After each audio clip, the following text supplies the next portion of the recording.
नमस्कार दोस्तों, आप सभी का स्वागत है हमारे YouTube चैनल आर्यस क्लासेस में।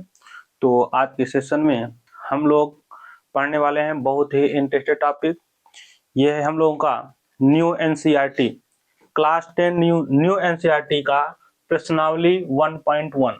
ठीक है, ये हम लोग अगर ओल्ड एनसीईआरटी यानी पुरानी एनसीईआरटी में देखेंगे तो ये हम लोगों का 1.2 में दिया गया है और न्यू एनसीईआरटी में 1.1 एक्सरसाइज यानी प्रश्नावली में दिया गया है। ठीक है, तो हम लोगों का यहाँ पर देखिए पहला क्वेश्चन दिया गया है, निम्नलिखित संख्याओं को अभाज्य गुणनखंडों के गुणनफल के रूप में व्यक्त कीजिए। मतलब कि ये नीचे हम लोगों को कुछ संख्याएं दिए गए हैं जिनको हम लोग क्या करना है, अभाज्य गुणनखंडों के गुणनफल के रूप में क्या करना है, व्यक्त करना है। ठीक है, तो अभाज्य गुणनखंडों के गुणनफल के रूप में व्यक्त करने के लिए हम लोग यहाँ पर सबसे पहले करेंगे क्या, देखिए हम लोगों का यहाँ पर हम लोगों का देखिए पहला क्वेश्चन में दिया गया है 140।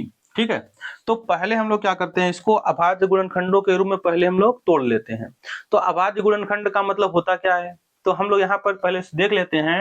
अभाज्य का मतलब ये होता है कि जो संख्या 1 यानी कि एक और स्वयं के अलावा किसी से विभाजित न हो।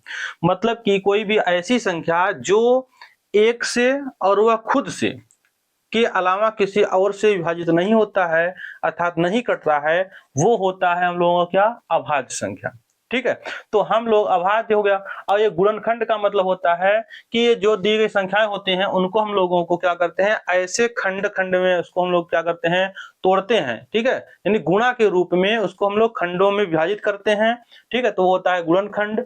ठीक है, तो ये है हम लोग का, तो ये संख्याओं को क्या है, अभाज्य गुणनखंडों ना, तो यानी कि गुणा के रूप में खंड खंड यानी कि अभाज्य संख्याओं के खंड खंड के रूप में हम लोग क्या करते हैं, उसको गुणनफल के रूप में व्यक्त करते हैं। तो देखिए हम लोग इसको करते क्या है, सबसे पहले हम लोग क्या करते हैं, इसको अभाज्य गुणनखंड में विभाजित करने के लिए इस प्रकार से हम लोग लाइन ड्रा कर लेते हैं, बना लेते हैं। फिर हम लोग ये देखते हैं कि ये 140 दिया गया है, तो ये 140 में पहले हम लोग स्मॉलेस्ट अभाज्य संख्या यानी कि सबसे छोटी अभाज्य संख्या से पहले चेक करेंगे किससे कटेगा। तो हम लोग ये देख रहे हैं कि ये 2 से कटेगा, है ना। अब हम लोग यहाँ पर 2 से पहले इसमें जब काटेंगे, काटने का मतलब ये हुआ कि इस 2 से इसमें भाग दीजिए। जब 2 से इस संख्या 140 भाग देते हैं, जो उत्तर आता है वो हम लोग यहाँ नीचे नोट कर लेते हैं। तो देखिए 2 से हम लोग जब 140 भाग करेंगे तो 2 सते ये हो जाएगा हम लोगों को 14 हो जाएगा, 0 है तो 0। इसका मतलब 2 से 140 भाग दिया तो हम लोग कितना आ गया, 70। फिर से नीचे हम लोग लाइन बना लेते हैं। फिर हम लोग ये चेक करते हैं क्या ये 2 से कटेगा, तो ये 2 से कटेगा ही। तो 2 से इसमें हम लोग भाग करेंगे तो देखिए 2 तिहाई 6 हो जाएगा, यहाँ बचेगा 1 और ये 0 मिलाकर हो जाएगा 10। तो 2 पंचे 10, ये हो गया। अब हम लोग इसी तरह से यहाँ देखते हैं कि ये संख्या अब आ गया यहाँ पर 35। अब ये 35 हम लोगों का क्या है, 2 से विभाज्य नहीं होगा। तो हम लोग ये चेक करेंगे कि ये 35 किससे विभाज्य होगा। तो हम लोग देख रहे हैं कि ये 3 से भी नहीं कटेगा, है ना। ये कटेगा किससे, 5 से। तो यहाँ पर हम लोग इसको 5 से काट लेते हैं, तो हो जाएगा 5 सते हो जाएगा 35। अब फिर हम लोग ये देखेंगे कि 7 किससे कटेगा, तो 5 से कटेगा नहीं, तो 7 से कटेगा। तो हो जाएगा 7 एकन्नम 7, यहाँ 1 आ गया। इसका मतलब यहाँ से हम लोग इसको क्या करेंगे, ब्रेक कर देंगे। अब हम लोग ये देख रहे हैं कि ये जो हम लोगों को ये बगल में संख्या प्राप्त हुआ है, यही इसका क्या है, अभाज्य गुणनखंड होगा। ठीक है, तो इसको हम लोग यहाँ पर नोट करेंगे, तो इसको हम लोग नोट कर सकते हैं। देखिए 140 के बराबर में यहाँ पर ये जो बगल में, इसी को गुणा के रूप में नोट कर लेते हैं। तो हो जाएगा 2 गुणते 2 गुणते 5 गुणते 7। तो ये हम लोगों का अभाज्य गुणनखंड के रूप में क्या हो गया, व्यक्त हो गया। और इसी को हम लोग ऐसे भी नोट कर सकते हैं कि 140 को देखिए यहाँ पर 2 जो है 2 बार है, तो हम लोग इसी को 2 हो, ये पहले नोट कर लिया 2। अब ये 2 बार है तो घात में लिख दिया 2 इंटू। अब ये 5 है तो एक ही बार है तो 5 घात 1 ही रहेगा, और 7 भी एक बार है तो 7 को हम लोग एक बार नोट कर दिए।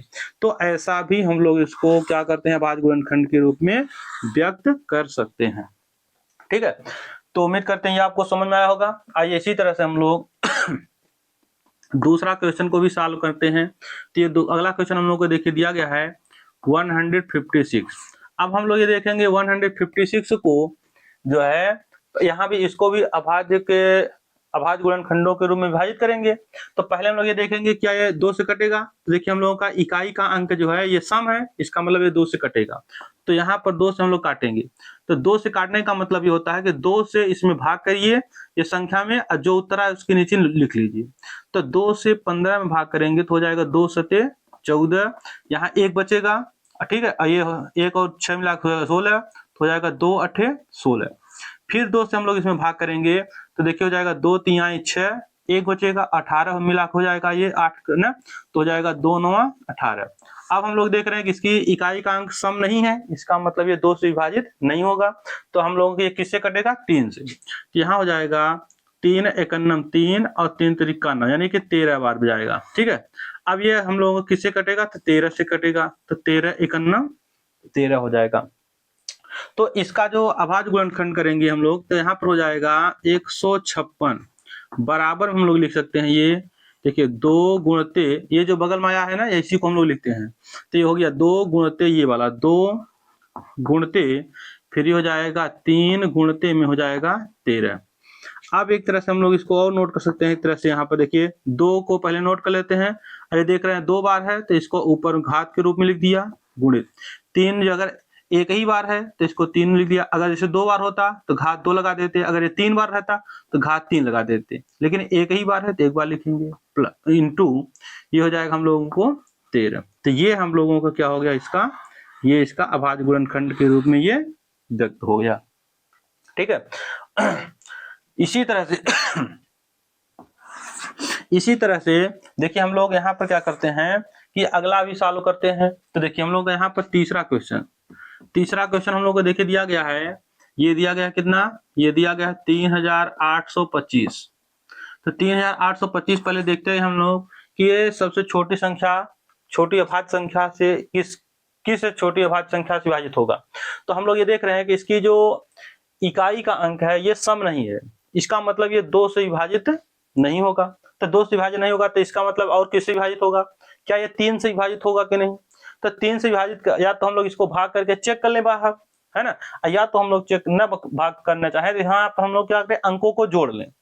अंकों को जोड़ करके ये चेक करें कि जो योगफल आता है क्या वो 3 से कटेगा कि नहीं। अगर कट जाता है तो इसका मतलब इस संख्या में 3 से क्या होगा, कटेगा। देखिए 5 और 2 7, 7 में 8 ऐड कर जोड़ेंगे तो 15 हो जाएगा, 15 और 3 जोड़ेंगे तो 18, तो 18 क्या होगा, 3 से 18 कट जाएगा। इसका मतलब ये 3 से पूरी संख्या क्या होगी, हम लोगों का विभाजित होगा।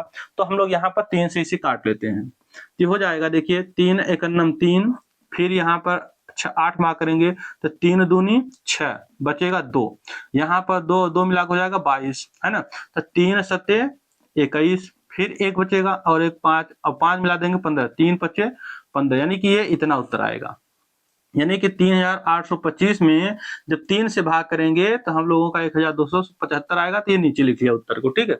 अगर ऐसे अगर हम लोग ओरली अगर भाग नहीं कर पा रहे हैं तो हम लोग इसको बगल में यहाँ पर भाग कर सकते हैं, ठीक है। यानी कि इस 3825 में 3 से भाग करिए, है ना, और उसके बाद जो भागफल आए वही हम लोग यहाँ पर नीचे नोट कर लेते हैं। अच्छा, भागफल हम कब लोग नोट करते हैं कि जब शेषफल 0 आता है। जैसे अगर इस संख्या में 3 से भाग करें, यदि शेषफल 0 आता है तो ऐसी दशा में ही हम लोग भागफल को नीचे नोट करते हैं। अगर शेषफल 0 नहीं आता है तो हम लोग जिससे भाग किए रहते हैं उसको यहाँ, और जो उत्तर आता है उसको यहाँ नीचे नोट नहीं करते, है ना। जैसे हम लोग यहाँ पर ये चेक करना चाहें कि अगर ये 1275 है तो यहाँ पर जैसे 1275 है, अब ये चेक करना चाहें कि क्या ये 3 से फिर से कटेगा कि नहीं, तो हम लोग यहाँ पर चेक कर सकते हैं। देखिए 7 5 12, अब 12 में 2 ऐड करेंगे 14 और 1 15, यानी कि 3 से कटेगा ये, ठीक है।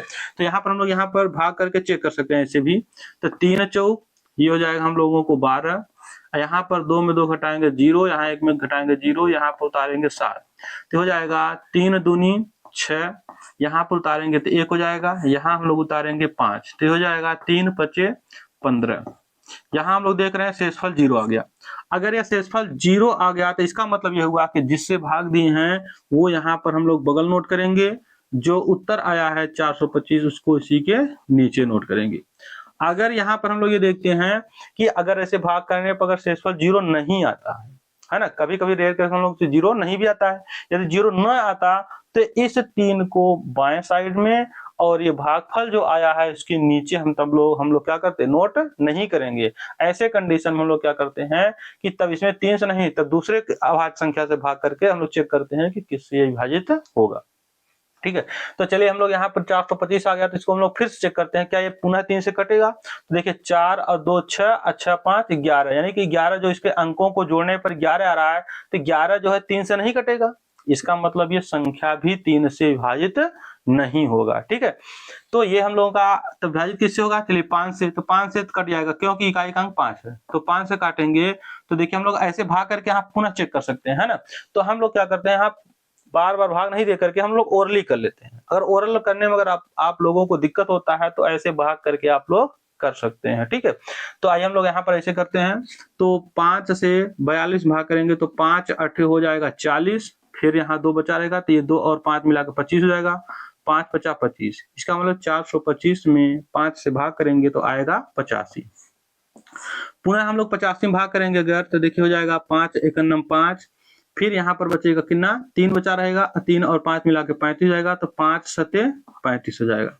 और ये 17 आ गया, तो 17 किसी से नहीं कटेगा, तो 17 51 17 खुद अपने आप से कटेगा। ठीक है, तो यहाँ पर हम लोग देख रहे हैं इसका अभाज्य गुणनखंड जब करेंगे तो देखिए 3825 बराबर, अब इसी के बराबर में जो बगल में आया है इसी को गुणा के रूप में यहाँ नोट कर लेते हैं। तो ये हो जाएगा, देखिए हम लोग कितना 3 गुणित ये हो जाएगा 5 गुणते में ये हो जाएगा 17, है ना। अब यहाँ पर हम लोग ये देख रहे हैं हो जाएगा 3825 बराबर, यहाँ देखिए 3 और 3 दो बार है तो हम लोग इसको पहले एक बार नोट करेंगे, अब फिर 3 3 दो बार है तो इसको हम लोग घात 2 लगा देते हैं। ठीक है, इनटू यानी गुणा, ये 5 भी दो बार है तो 5 को एक बार नोट करेंगे और दो बार है तो इसको घात ऊपर 2 लगा देंगे, फिर हो जाएगा ये 17। तो ये हम लोगों का क्या हो जाएगा, अभाज्य गुणनखंड के गुणनफल के रूप में हम लोगों का क्या हो जाएगा, व्यक्त हो जाएगा। ठीक है, तो ये हम लोगों का क्या हो गया, ये तीसरा नंबर हम लोग का क्वेश्चन इस प्रकार से अभाज्य गुणनखंड के रूप में हम लोगों का क्या हो जाएगा, व्यक्त हो जाएगा। तो आइए इसी तरह से हम लोग यहाँ पर ये अगला वाले को भी यहाँ पर सॉल्व करते हैं हम लोग। तो यहाँ पर हम लोग ये देख रहे हैं कि ये चौथा नंबर हम लोगों को यहाँ पर दिया गया है, तो आइए हम लोग इसको चौथे को यहीं बगल में सॉल्व कर लेते हैं। तो ये हो जाएगा चौथा नंबर क्वेश्चन, ये है हम लोगों को दिया गया है 5005 दिया गया है। तो ये किससे कटेगा, तो ये हम लोग पहले चेक करते हैं 2 से, है ना, काटने का प्रयास करते हैं। तो ये 2 से हम लोग देख रहे हैं कि 2 से नहीं कटेगा क्योंकि इकाई का अंक क्या है, सम नहीं है। ठीक है, अब अगर 2 से नहीं कटेगा तो क्या 5 से कटेगा। अब 5 से काटने के लिए हम लोग देखें 3 से पहले चेक करेंगे, तो 3 से काटने के लिए हम लोग क्या करते हैं, अंकों का योग चेक करते हैं। तो अंकों को जोड़ेंगे, 5 में 0 जोड़ेंगे 5 ही आएगा, फिर 0 जोड़ेंगे 5 5 और 5 10, यानी कि 10 आएगा। 10 क्या होगा, 5 3 से नहीं कटेगा। जब ये 10 3 से नहीं कटेगा तो इसका मतलब ये पूरी संख्या भी 3 से विभाजित नहीं होगा। ठीक है, तो हम लोग चले 5 से इसको काटते हैं। तो हो जाएगा 5 51 5 और ये 00, फिर 5 51 5, ये 5 से कट गया। अब ये हम लोगों का किससे कटेगा तो ये यहाँ पर ये अगर 5 से कट गया, अब हम लोग चेक करते हैं कि पुनः 5 से कटेगा तो 5 से नहीं कटेगा। ठीक है, क्योंकि इकाई का अंक अगर 0 या 5 रहता है तभी वह 5 से कटता है। तो यहाँ पर ना तो 0 है और ना तो 5 है इकाई का अंक, इसलिए 5 से नहीं कटेगा। अब 5 के अलावा अभाज्य संख्या कौन सी बचती है, 7। तो 7 से क्या कटेगा कि नहीं कटेगा, तो 7 51 7 यहाँ बचेगा 3, फिर हो जाएगा 30, 7 चौक 28, हाँ 7 से कट जाएगा। तो चलिए हम लोग यहाँ पर 7 से काटते हैं। 7 51 7, 3 10 होता है ना, 3 और 0 मिलाकर हो जाएगा 30, और 7 चौक हो जाएगा 28, फिर 2 बचेगा और 2 और 1 मिलाकर 21 हो जाएगा, 7 3 21, ये हो गया। अब इसके बाद हम लोग ये देखते हैं कि ये 143 किससे कटेगा। तो यहाँ पर हम लोग देख रहे हैं कि 7 से पुनः नहीं कटेगा। फिर अगली हम लोगों का अभाज्य संख्या होती है 11। तो 11 से हम लोग जब काटेंगे तो देखिए हम लोगों को हो जाएगा 11 51 11 3 14, 3 और 3 मिलाकर हो जाएगा 33, तो 11 3 33 हो जाएगा। पुनः हम लोग इसको 13 से काट देंगे, 13 51 13 हो जाएगा। ठीक है, तो ये हम लोगों का अभाज्य संख्या हो गया। तो यहाँ पर हम लोग देख रहे हैं कि ये 5005 का जो अभाज्य गुणनखंड होगा ये हम लोगों का होगा 5 गुणते 7 गुणते 11 गुणते 13। तो ये 5 गुणे 7 गुणे 11 गुणे 13 ये हम लोगों का क्या हो जाएगा, इसका अभाज्य गुणनखंड के रूप में ये हम लोगों का व्यक्त हो जाएगा। ठीक है, तो उम्मीद करते हैं ये क्वेश्चन आप लोगों को अच्छे तरीके से क्या होगा, समझ में आया होगा। तो आइए इसी के साथ में हम लोग यहाँ पर करते क्या है कि ए नंबर को यहाँ पर हटा करके हम लोग क्या करते हैं, ये 5 वाले को सॉल्व कर लेते हैं यहीं पर। तो यहाँ पर देखिए हम लोग यहाँ पर इसको हटा देते हैं। तो आइए देखिए हम लोग यहाँ पर 5वां नंबर क्वेश्चन हम लोगों को यहाँ पर सॉल्व करते हैं। तो देखिए दिया गया है 7429, थोड़ा सा यहाँ बगल नोट करते हैं तो हो जाएगा 7429। अब इसको भी हम लोगों को क्या करना है, अभाज्य गुणनखंडों के गुणनफल के रूप में व्यक्त करना है। तो पहले हम लोग ये चेक करते हैं कि ये किससे कटेगा। ठीक है, तो देखिए 2 से तो नहीं विभाजित होगा क्योंकि ये इसका इकाई का अंक सम नहीं है। अगर इकाई का अंक सम नहीं है तो इसका मतलब ये 2 से विभाजित नहीं होगा। अब चेक करते हैं क्या 3 से कटेगा, तो हम लोग जोड़ के चेक कर लेते हैं। देखिए 7 और 4 11, 11 2 13 और 13 और 7 हम लोग जोड़ेंगे तो हो जाएगा 22। ठीक है, तो 22 हम लोगों का 3 से कटेगा नहीं, इसका मतलब ये पूरी संख्या भी 3 से विभाजित नहीं होगा। 5 से, तो इकाई का अंक अगर 0 रहता है या 5 रहता है तभी पूरी संख्या 5 से कटता है, अदरवाइज 5 से नहीं कटता है। तो 5 से नहीं कटेगा तो इसका मतलब अगली संख्या हम लोग आएगी अभाज्य संख्या 7। तो 7 से कटेगा कि नहीं, तो 7 से यहाँ पर चेक कर लेंगे। 7 एक 7, 7 छंग 0 के 7 छंग 42, 7 से भी नहीं कटेगा। इसका मतलब ये किससे कटेगा, फिर 11 से कटना चाहिए। तो 11 से चेक करने का मतलब ये है कि ये 11 से भी वैसे कटेगा नहीं, ये हम लोगों का ऐसे हम लोग यहाँ पर देखिए चेक करते हैं। ठीक है, जैसे 11 से हो गया, 13 से हो गया, फिर 17 से हो गया, फिर 19 से हो गया, फिर 23 से हो गया। मतलब ऐसी अभाज्य संख्याओं से हम लोग क्या करते हैं, बारी बारी चेक करते हैं कि ये संख्या किससे विभाजित होगा। तो यहाँ पर हम लोग ये देख रहे हैं किससे विभाजित होगा ये, तो ये संख्या हम लोगों का, चलिए इसको 19 से चेक करते हैं। ठीक है, तो 19 से चेक करेंगे क्या ये 19 से विभाजित होगा कि नहीं। तो यहाँ पर हम लोग देखिए या तो पहले 17 से चेक कर लेते हैं। ठीक है, अच्छा 11 चेक कर लेना, 13 से भी चेक कर सकते हैं।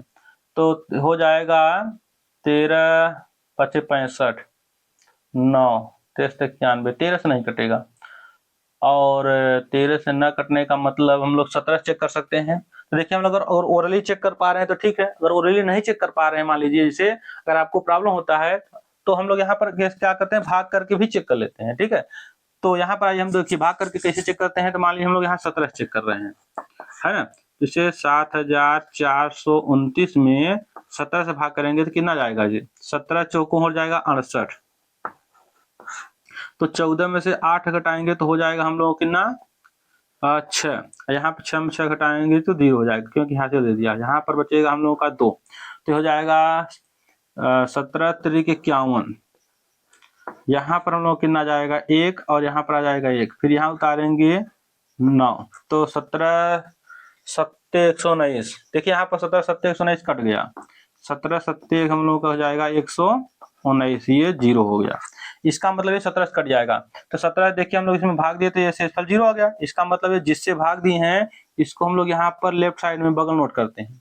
जितना ये उत्तर आता है इसको इसी के नीचे नोट करते हैं, तो 437 आ जाएगा, ये हो गया। ठीक है, अब इसको हम लोग यहाँ पर क्या करते हैं, हटा देते हैं। इसके बाद हम लोग यहाँ पर क्या करेंगे, अब इसको 437 आ गया तो इसको हम लोग फिर चेक करेंगे कि ये किससे संख्या से कटेगा। तो चेक करिए क्या 17 से पुनः कटेगा, 17 दूना 34 और यहाँ पर हो जाएगा 9 बचेगा 97, 13 17 17 25 85, यानी 17 से नहीं कटेगा। इसका मतलब ये किससे कटेगा, चलिए इसको हम लोग 19 से चेक करते हैं। तो अगर 19 से ये कटेगा कि नहीं, तो 437 है ना, तो हो जाएगा देखिए 19 दूना 38, यहाँ पर आ जाएगा कितना, आ जाएगा हम लोगों को 5, क्योंकि यहाँ चलेगा 13 में से 8 उतारेंगे 5 जाएगा, यहाँ पर 3 में 3 घटाएंगे तो हम लोग कितना जाएगा 0, यहाँ पर उतार लेंगे 7, तो हो जाएगा देखिए 19 3 57, तो यहाँ पर देखिए हम लोग का शेषफल 0 आ गया फिर से ना। तो ये 19 से भाग दिए हैं, तो यहाँ पर नोट करेंगे 19 और ये भागफल आया है 23, तो यहाँ नीचे उतार लेंगे 23 इस प्रकार से। अब हम लोगों को यहाँ देखेंगे, देखिए 23 किससे कटेगा, तो 23 हम लोगों का खुद अभाज्य संख्या है, तो 23 क्या होगा, 23 अपने आप खुद से कटेगा, 23 एकन्नम 23 होगा, तो 23 एकन्नम 23 हो जाएगा। अब इसका अभाज्य संख्या हम लोग जब लिखते हैं तो यहाँ पर हो जाएगा 7429 बराबर में, यही इसका गुणनफल के रूप में हम लोग इसको लिख देते हैं, तो हो जाता है 17 गुणते 19 गुणते ये 23, तो ये हम लोगों के क्या हो जाता है, इसका गुणनखंड यानी कि उत्तर हो जाता है। ठीक है। तो इस तरह से हम लोग क्या करते हैं, किसी भी दिए गए संख्या को अभाज्य गुणनखंड के रूप में इसी तरह से हम लोग इसको व्यक्त करते हैं। ठीक है। तो इसी तरह से हम लोग करते क्या यहाँ पर जैसे कोई भी है, हम लोग इस प्रकार से अभाज्य गुणनखंड करके और फिर इस प्रकार से गुणा के रूप में हम लोग इसको व्यक्त कर देते हैं, तो ये हम लोगों को उत्तर हो जाता है। अगर हम लोग थोड़ा और यहाँ पे लिखना चाहें तो यहाँ लिख सकते हैं 7429 का अभाज्य गुणनखंड बराबर। ठीक है। यहाँ पर ऐसे हिंदी में लिख भी सकते हैं, जैसे यहाँ 156 का गुणनखंड लिखे 156 बराबर, तो इसको लिख सकते हैं 156 का, ठीक है, 156 का अभाज्य गुणनखंड, जैसे हम लोग यहाँ पर लिख देते हैं इसे एक का उत्तर, जैसे 156 का अभाज्य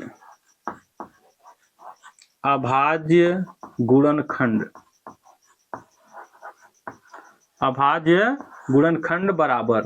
अब 156 का अभाज्य गुणनखंड बराबर, तो ये 156 बराबर जो लिखे हैं ना यही लिख देंगे, तो हो जाएगा 2 घाते 2 गुणते ये हो जाएगा 3 गुणते 13। तो जो हम लोग अगर यहाँ अगर लिख करके इतना ही छोड़ देते हैं तो ये भी सही है। अगर हम लोग ये इतना इस प्रकार से लिख देते हैं तो ये हम लोगों का थोड़ा बेटर माना जाता है। ठीक है। अगर इस प्रकार से लिखते हैं तो हम लोगों का इससे और बेहतर हो जाएगा, यानी आंसर सही माना जाएगा। और जैसे ये है तो इसको भी लिख सकते हैं 3825 का अभाज्य गुणनखंड बराबर, फिर हम लोग इसी लिख देते हैं। और इसको अगर जिस लिखना चाहे तो 5005 का अभाज्य गुणनखंड बराबर में हो जाएगा 5 गुणे 7 गुणे 11 गुणे 13 इस प्रकार से। ठीक है। तो आइए इसी तरह से हम लोग यहाँ पर क्वेश्चन नंबर 2 को सॉल्व करने का प्रयास करते हैं।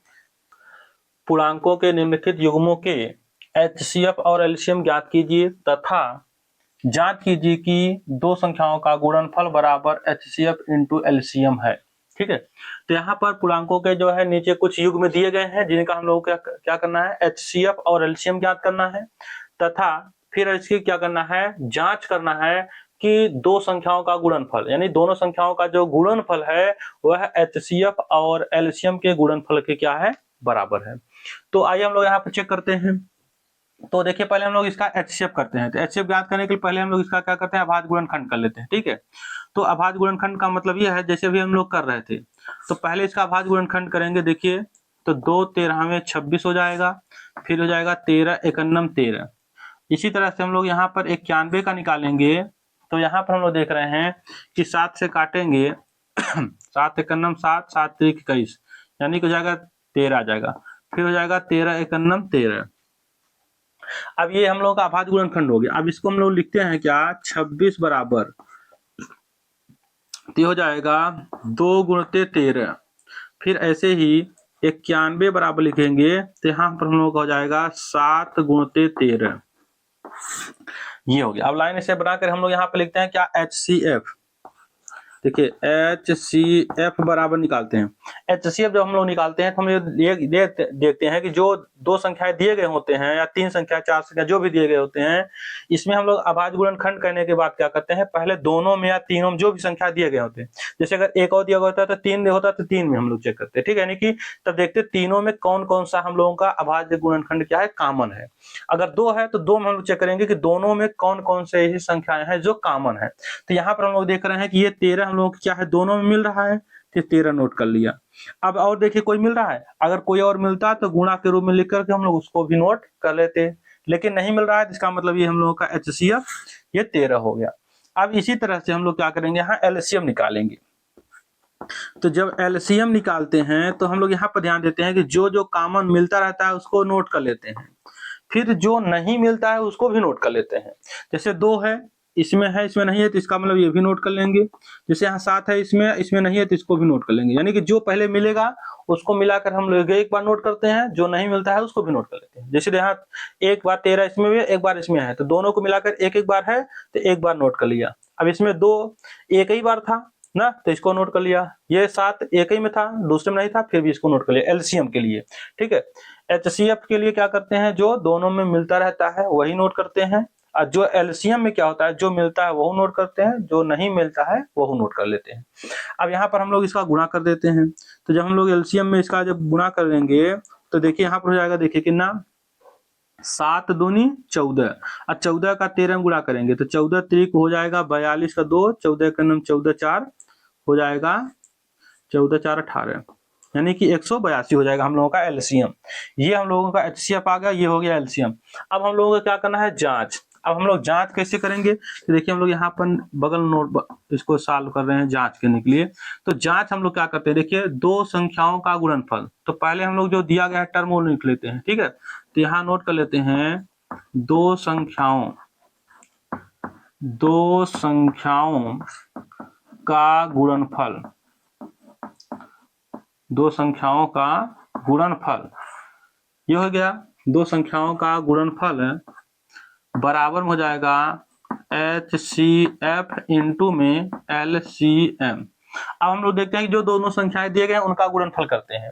तो यहाँ पर देखिए हम लोगों को दिया गया है, पहली संख्या दिया गया है 26 और दूसरी संख्या दिया गया है 91 बराबर HCF।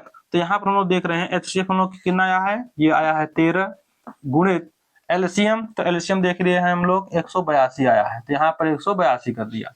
अब यहाँ पर हम लोग गुणा करके चेक करते हैं कि क्या ये दोनों का गुणनफल बराबर आया कि नहीं आया। तो यहाँ पर हम चेक कर लेते हैं इसका गुणा करके। तो देखिए यहाँ पर हम लोग 91 का एक तरह से 26 में गुणा करेंगे तो देखिए हो जाएगा 6 × 9 6, 6 × 9 54 हो जाएगा। फिर 2 × 1 = 2 और 2 × 9 18। यहाँ पर हम लोग गुणा करेंगे तो हो जाएगा एक तरह से 6 जोड़ेंगे, गुणा करने के बाद जोड़ेंगे तो 4 2 6 हो जाएगा, 8 5 13 और 1 1 2। इसका मतलब यहाँ पर इसका गुणनफल हो जाएगा 2366। अब यहाँ पर भी चेक कर लेते हैं। तो जब यहाँ पर भी चेक करेंगे तो यहाँ हो जाएगा, देखिए 182 में 13 से गुणा कर दीजिए या फिर डायरेक्ट ही 13 से गुणा कर लीजिए यहाँ पर। ठीक है ना, जैसे देखिए 13 दूना 26 का हो जाएगा 6, 2 हासिल और 13 8 104 और 104 और 2 मिला देंगे तो हम लोग कितना जाएगा 106, 106 का हो जाएगा 6 और हो जाएगा 10 हासिल। 13 का नाम 13 और 13 10 23। इसका हम लोग गुणा करेंगे तो देखिए यहाँ पर हम लोगों को क्या हो गया 2366, दोनों पक्ष बराबर आ गया। इसका मतलब ये जांच हो गया कि ये सही दिया गया है। ठीक है, तो उम्मीद करते हैं ये आप लोगों को क्या होगा समझ में आया होगा। तो देखिए हम लोग क्या कर, देखिए हम लोग जब आप लोग करिएगा, मान लीजिए अगर ये रेयर केस में अगर एक तरह से बोर्ड एग्जाम में आता है, ठीक है, तो आप लोग जब इसका जांच करिएगा तो इस प्रकार से यहाँ जांच न करिएगा। ठीक है, हम लाइन करके बगल में जांच किए हैं, अगर आप लोग क्या करिएगा इसके नीचे करिएगा। तो पहले आप लोग ये एक तरह से कॉपी के ऐसे बीचों बीच में आप लोग फैक्टर करके ये जो है आप लोग HCF और LCM फाइंड कर लेना।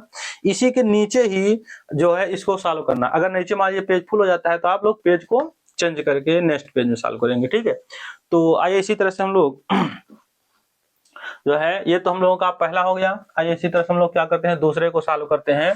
तो दूसरा वाला हम लोग यहाँ पर चेक करते हैं दूसरा वाला क्या दिया गया है, किस प्रकार से होगा। तो पहले इसको हटा देते हैं। तो देखिए हम लोग यहाँ पर दूसरा वाले में हम ये से सॉल्व कर लेते हैं। तो देखिए जाएगा 510 और यहाँ पर हम लोगों को दिया गया है 92। तो पहले हम लोग इसका क्या करते हैं गुणनखंड कर लेते हैं। ठीक है, भाज्य गुणनखंड। वैसे हम लोग HCF और LCM ज्ञात करना है तो चाहे तो हम लोग इसको शार्ट डिवीजन मेथड से भी हम लोग इसका HCF फाइंड कर सकते हैं, लॉन्ग डिवीजन मेथड से भी कर सकते हैं, यूक्लिड डिवीजन लेमा मेथड से भी कर सकते हैं, जो हम लोग को ये न्यू NCERT में काट दिया गया है और पुरानी NCERT में हम लोगों को क्या है फर्स्ट चैप्टर यानी 1.1 दिया गया था, तो उस मेथड से भी कर सकते हैं। ठीक है, तो यहाँ पर हम लोग HCF और LCM को ज्ञात करने के कई तरीके हैं। तो हम लोग यहाँ पर फिलहाल अभाज्य गुणनखंड विधि का ही प्रयोग कर रहे हैं। तो देखिए यहाँ पर हम लोग काटेंगे जब तो 2 दूना 4, 2 पंचे हो जाएगा 10 और 2 पंचे 10। फिर 3 से काट लेते हैं तो 3 8 24 हो जाएगा हम लोगों का और 3 5 15 हो जाएगा। फिर यहाँ पर हो जाएगा हम लोगों का 3 से कटेगा नहीं 5 से काटते हैं, 5 एकनम 5 सत्ते 35। अब यहाँ पर हो जाएगा 17 एकनम 17, ठीक है। अब यहाँ पर हम लोग 92 का अभाज्य गुणनखंड करेंगे जब, तो यहाँ पर हम लोग देखिए कितना हो जाएगा, 2 से काटेंगे तो हो जाएगा हम लोग का 2 चौक 8 और 2 छंग 12, फिर 2 से काटेंगे तो हो जाएगा 2 23 46, और फिर हो जाएगा 23 एकनम 23, ठीक है। तो ये हो गया। अब हम लोग यहाँ पर करते क्या है कि देखिए 510 बराबर यहाँ पर हो जाएगा 2 गुणते 3 गुणते 5 गुणते 7, ये हो गया। अब ऐसे ही हम लोग यहाँ पर क्या करते हैं 92 बराबर जब नोट करेंगे तो हो जाएगा हम लोग का ये 2 गुणते 23। अब हम लोग इसका क्या करते हैं, पहले HCF निकाल लेते हैं। जब HCF निकालेंगे तो यहाँ पर हम लोग देख रहे हैं कि ये दोनों 2 मिल रहे हैं, तो इसका मतलब दोनों को मिलाकर एक बार नोट करेंगे। और कोई क्या मिल रहा है क्या, और कोई नहीं मिल रहा है ना, तो इसका मतलब HCF इसका 2 ही हो जाएगा, ठीक। अब इसके बाद हम लोग यहाँ पर LCM नोट करते हैं। LCM जब नोट करेंगे तो इन दोनों को मिलाकर एक ही बार नोट करेंगे। फिर देखिए ये वाला 2 है, इसमें 2 नहीं है ना, ये नहीं मिल रहा है, इसका मतलब मैच कर रहा है, तो ये भी नोट कर लेंगे। फिर देखिए तो ये हो गया। अब देखिए 3 यहाँ है, 3 अब यहाँ पर नहीं है ना, तो ये 3 भी नोट कर लेंगे। इसके बाद यहाँ 5 है तो 5 भी नोट कर लेते हैं, ये भी हो गया। फिर ये 17 है तो 17 भी नोट कर लेते हैं, और ये 23 है तो 23 भी नोट कर लेते हैं। कहने का तात्पर्य है कि जो जो संख्या हम लोगों का दोनों में मिलते हैं वह नोट करते हैं, जो नहीं मिलता है वह नोट कर लेते हैं। एलसीएम जब याद करते हैं तब, ठीक है। तो ये हो गया। अब एलसीएम के लिए हम लोग यहाँ पर गुणा कर देते हैं। तो देखिए गुणा जब करेंगे तो यहाँ पर हम लोग देख रहे हैं कि कितना हो जाएगा, 5 तिहाई 15, 15 दूना 30, और 30 दूना यहाँ तक हो जाएगा 60, और गुणते यहाँ जब गुणा करेंगे तो हो जाएगा, देखिए 17 तिरिक 51 का 1 5 हासिल, और 17 दूना 34, और 34 5 हो जाएगा हम लोगों का 39। और जब इसका भी और गुणा कर देंगे तो देखिए हो जाएगा 0, और ये 6 एकन्नम 6, और 6 9 का 54 का 4 हो जाएगा 5, और 6 तिरिक 18, 18 5 हो जाएगा 23, यानी कि 23,460 हम लोगों का यहाँ पर एलसीएम हो गया। अब हम लोग यहाँ पर जांच करते हैं। जब इसका सत्यता की जांच करते हैं तो यहाँ पर हम लोग सत्यता की जांच भी लिख सकते हैं एक तरह से, ठीक है। तो यहाँ पर जांच न लिख करके लिख देते हैं सत्यता की जांच। अगर केवल जांच लिखते हैं तब भी सही है, कोई दिक्कत नहीं। तो सत्यता की जांच, सत्यता की जांच लिखते हैं तब भी सही है, और केवल जांच लिख देते हैं तब भी सही, कोई दिक्कत नहीं। तो यहाँ पर देखिए हम लोगों का टर्म, पहले फार्मूला नोट कर लीजिएगा। तो यहाँ पर हो जाएगा 2 संख्याओं का गुणनफल, 2 संख्याओं का गुणनफल, 2 संख्याओं का गुणनफल बराबर हो जाएगा, देखिए हम लोगों के क्या हो जाएगा, HCF इंटू हो जाएगा LCM। तो 2 संख्याओं में संख्याएं कौन कौन सी हैं, ये हम लोगों का दिया गया है 510 गुणते 92, ठीक है। और बराबर में HCF कितना आया है, HCF हम लोगों का 2 आया है। LCM कितना आया है, तो ये हम लोगों का देखिए यहाँ पर दिया गया है, ये 23,460, 23,460 है, ठीक है। यहाँ पर हम लोग देखिए गुणा अगर करेंगे इसका जो है, तो देखिए हम लोग का 2 0 0, 2 छंग 12, और 2 चौक 8 1 9, 2 तिहाई 6, और 2 दूना 4, यानी कि हो जाएगा 46,920, यानी कि ये तो दूसरी साइड में गुणा हो गया। अब लेफ्ट साइड का भी गुणा करके हम लोग यहाँ पर देखिए चेक कर लेते हैं, 510 में 92 से गुणा कर देते हैं। जब यहाँ गुणा करेंगे तो देखिए 2 0 0 हो जाएगा, और फिर 2 एकन्नम 2, और 2 पंचे 10, फिर हो जाएगा 9 0 0, 9 एकन्नम 9, और 9 पच्चे हो जाएगा 45। अब जोड़ देंगे यहाँ पर तो देखिए जाएगा 0 2, ये हो जाएगा 9, ये हो जाएगा 5 1 6, और ये हो जाएगा 4, ये 46,920। तो यहाँ पर देख रहे हैं 46,920। तो यहाँ पर हम लोग देख रहे हैं कि दोनों पक्ष क्या आ गया, पुनः हम लोगों का इक्वल आ गया, यानी बराबर बराबर आ गया। तो इसका मतलब ये सत्यता की जांच हम लोगों का इस प्रकार से कंप्लीट हो जाती है, ठीक है। तो उम्मीद करते हैं ये भी आप लोगों को भली भांत यानी अच्छी तरीके से समझ में आया होगा। आइए इसी तरह से हम लोग तीसरा पार्ट इसका का सॉल्व करते हैं, ठीक है। तो यहाँ पर देखिए हम लोग तीसरा पार्ट सॉल्व करते हैं। तो तीसरा पार्ट सॉल्व करने के लिए हम लोग यहाँ पर करते क्या है, देखिए जैसे अभी तक हम लोग ने किया एकदम सेम प्रोसेस वही रहता है। तो तीसरा पार्ट को सॉल्व करने के लिए हम लोग यहाँ पर देखिए करेंगे 336 और 336 और ही हो जाएगा 54। पहले इसका हम लोग अभाज्य गुणनखंड कर लेते हैं। पहले 2 से काटिए तो हो जाएगा 2 एकन्नम 2 और 2 छंग 12, 2 अठे 16। ठीक है, मतलब कि 2 से क्या क्या इसमें भाग दिया और जो उत्तर आया वही नीचे नोट कर लिया। तो ये हो गया। फिर 2 से भाग दीजिए तो 2 अठे 16 और 2 चौक 8, यानी कि इसमें 2 पुनः भाग दिया तो 84 आ गया। फिर 2 से भाग दीजिए तो यहाँ पर हम लोग देख रहे हैं कि 2 चौक 8, 2 दूना 4 यानी 42 हो जाएगा। 2 से काटेंगे 2 दूना 4 और 2 एकन्नम 2। फिर ये देखिए 3 से कटेगा 3 सत्ते 21 और हो जाएगा 7, ये हो जाएगा 7 एकन्नम 7। फिर यहाँ पर हम लोग इसको 54 का भी अभाज्य गुणनखंड कर लेते हैं। तो यहाँ पर देखिए 2 27 में 54 हो जाएगा। फिर यहाँ पर 3 से काटेंगे 3 9 27 हो जाएगा।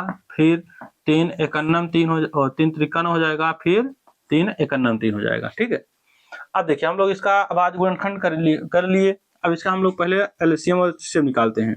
तो देखिए 336 अब बराबर में देखिए हम लोग का हो जाएगा 2 गुणित या फिर हम लोग इसको ऐसे भी देखिए डायरेक्ट नोट कर सकते हैं। देखिए यहाँ पर हम लोग ये 2 यहाँ से लेकर यहाँ तक कितनी बार है, ये 4 बार है। इसको नोट कर सकते हैं 2 घाते 4 गुणित, फिर हो जाएगा ये 3 गुणित में हो जाएगा ये 7। ठीक है, फिर यहाँ पर हम लोग 54 बराबर नोट करेंगे जब, तो यहाँ पर देखिए 2 हो जाएगा और गुणित में हो जाएगा 3। देखिए 3 बार है, यहाँ 3 नोट किया और 3 बार है तो इसको घात 3 लगा दिया, ये हो गया। अब यहाँ से हम लोग नोट करते हैं एचसीएफ। एचसीएफ का मतलब होता है कि हम लोग मिनिमम कम से कम वाला नोट करते हैं। ठीक है, तो यहाँ पर देखिए हम लोग 2 जो है 4 बार है और 2 जो है यहाँ 1 ही बार है। ठीक है, तो मतलब कि कम बार कौन है, 1 बार है, तो यही कम वाला हम लोग नोट कर लेते हैं। ठीक, फिर गुणित। देखिए यहाँ पर 3 जो है 3 बार आया है और 3 यहाँ 1 ही बार है, तो हम लोग कम वाला नोट करते हैं। तो 3 क्या है, 1 बार है तो 3 नोट कर लेंगे। यहाँ देखिए 7 है और 7 यहाँ है ही नहीं, इसका मतलब कम क्या है ही नहीं, यानी कि 0 टाइम, तो यहाँ पर 0 टाइम करेंगे। तो इस तरह से हम लोग का हो जाएगा 2 3 6 हम लोग क्या हो गया एचसीएफ। इसी तरह से हम लोग यहाँ पर निकालते हैं एलसीएम। तो एलसीएम में हम लोग क्या करते हैं कि मैक्सिमम नोट करते हैं, सबसे ज्यादा बार जो रहता है वो नोट करते हैं। ठीक है, तो ज्यादा का मतलब ये है कि यहाँ देखिए 2 1 बार है, यहाँ 2 4 बार है, तो 2 को 4 बार नोट करेंगे। ठीक है, तो हो जाएगा 2 घाते 4 बार। यहाँ पर 3 घाते 1 है, यहाँ पर 3 घाते यहाँ 3 है, तो ज्यादा कौन है 3 घाते 3, तो यहाँ नोट कर लेंगे 3 घाते 3। अब फिर गुणित 7 यहाँ 1 बार है, यहाँ 1 बार नहीं है, यानी 1 बार है तो 1 बार नोट करेंगे। तो इस तरह से हो जाता है। यानी कि जब हम लोग एलसीएम एचसीएफ नोट करते हैं तो ध्यान दीजिएगा कि जो कम बार रहता है, ठीक है, वो नोट करते हैं, है ठीक है। और यहाँ जब एलसीएम निकालते हैं तो जो ज्यादा रहता है, ज्यादा बार रहता है, ज्यादा पावर वाला रहता है, वो नोट करते हैं। ठीक, यानी कि कम घात वाले को जब जो है हम लोग एचसीएफ में नोट करते हैं, ज्यादा घात वाले को एलसीएम में, तो ये हो जाता है। फिर यहाँ पर हम लोग देखिए गुणा करेंगे जब इसका, तो देखिए 2 को 4 बार हम लोग गुणा करेंगे तो कितना हो जाएगा हम लोग का, तो 2 को घाते मतलब 2 को 4 बार गुणा करने का मतलब ऐसे देखिए 2 दूना 4 दूनी 8 दूनी 16, तो ये हो जाएगा 16 गुणित। अब देखिए 3 को 3 बार गुणा करेंगे, देखिए 3 त्रिक का 9 त्रिक 27, ये हो गया 27। और गुणित में हो जाएगा देखिए हम लोग का ये 7 तो पहले से। अब इसको और जब गुणा करेंगे तो देखिए हम लोग कितना हो जाएगा, ये यहाँ पर हो जाएगा एक तरह से देखिए 16 सत्ते 112 हो जाएगा ना, 16 सत्ते हो जाएगा 112 का 2 11 हासिल और 16 दूना 32 और 32 और 11 हो जाएगा हम लोगों का 43। ये इन दोनों का गुणा किया तो ये आ गया, गुणित 7 है तो गुणित 7 कर दिया। यहाँ पर फिर से गुणा करेंगे तो 7 दूनी हम लोगों का हो जाएगा ये 14 और 7 तिरिक 21, 21 1 22 और 7 चौक 28 और 2 30, यानी कि 3024 ये आ गया। तो हम लोग का नीचे जगह नहीं था तो हम लोग यहाँ पर बगल में नोट करते हैं, करते चले गए, आप लोग नीचे नोट करिएगा। ठीक है, तो ये हो गया। आइए अब हम लोग यहाँ पर क्या करते हैं, सत्यता की जांच। यहाँ पर क्या करते हैं, सत्यता की जांच। जब सत्यता की जांच किस प्रकार से करते हैं, तो सत्यता की जांच के लिए एकदम सेम प्रोसेस वही है। पहले हम लोग फार्मूला नोट कर लेते हैं। तो फार्मूला के लिए नोट करेंगे 2 संख्याओं दो संख्याओं का गुणनफल, दो संख्याओं का गुणनफल बराबर नोट करते हैं HCF इंटू में LCM।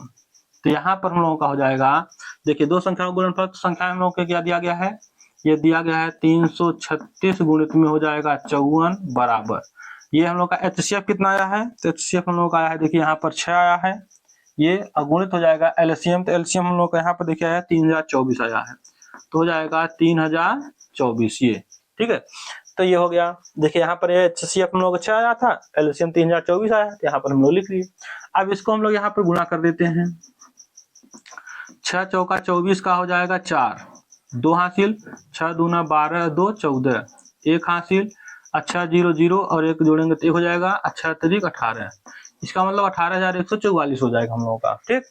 अब हम लोग चेक करते हैं कि क्या इधर दोनों संख्याओं का गुणनफल भी क्या यही आएगा, तो यहाँ पर हो जाएगा, देखिए 336 में हम लोग यहाँ पर 54 का गुणा कर देते हैं, जब गुणा करेंगे तो 4 छंग हो जाएगा 24 का 4 हो जाएगा 2, 4 तिहाई 12, 2 14 और 4 तिहाई 12 1 13 यहाँ पर रहेगा, 5 छंग 30 का 0, 5 तिहाई 15 और 3 हो जाएगा हम लोगों का 18 का 8 एक हासिल और 5 तिहाई 15 और 1 16 हो जाएगा, ये हो जाएगा हम लोगों का 4, ये भी हो जाएगा 4 और 8 3 11, 6 1 7 1 8 हो जाएगा और ये 1 हो जाएगा, तो यहाँ पे क्या मिल जाएगा हम लोगों का 18,144।